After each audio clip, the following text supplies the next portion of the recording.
साबिरीन। अब सब्र की इतनी अहमियत क्यों है? सब्र कहते किस चीज़ को है? हमारे यहाँ कहते हैं सब्र बर्दाश्त करने को। हमारे यहाँ कहते हैं सब्र बर्दाश्त करने को। जो मैं बार बार कहता हूँ, ये पाकिस्तानी सब्र है, कुरानी सब्र और चीज़ है, पाकिस्तानी सब्र और चीज़।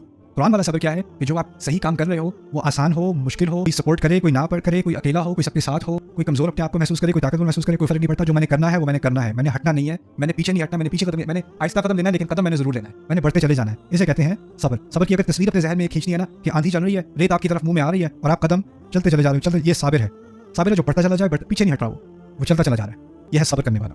उसके अंदर एक टफनेस है, एक उसके अंदर कुव्वत इरादा है और उसकी वजह से वो बढ़ता चला जाता है। इसे कहते हैं सब्र। इसलिए सब्र और इस्तिकामत के लफ्ज़ दोनों हम इकट्ठे इस्तेमाल करें। सब्र और इस्तिकामत क्यों? क्योंकि उसमें उर्दू के एतबार से असल में उसमें इस्तिकामत है। इसकी अहमियत क्या है? फर्ज करें कोई अच्छा था, अल्लाह पर ईमान लाया, उसकी किताबों पर, रसूलों पर, फरिश्तों पर, नमाज पढ़ी, ज़कात दी, खैरात की, लोगों का ख्याल किया, वादे पूरे किए, लेकिन फिर ढीला पड़ गया।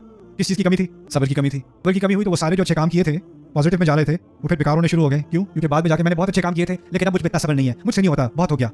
ये क्या है? सब्र की कमी।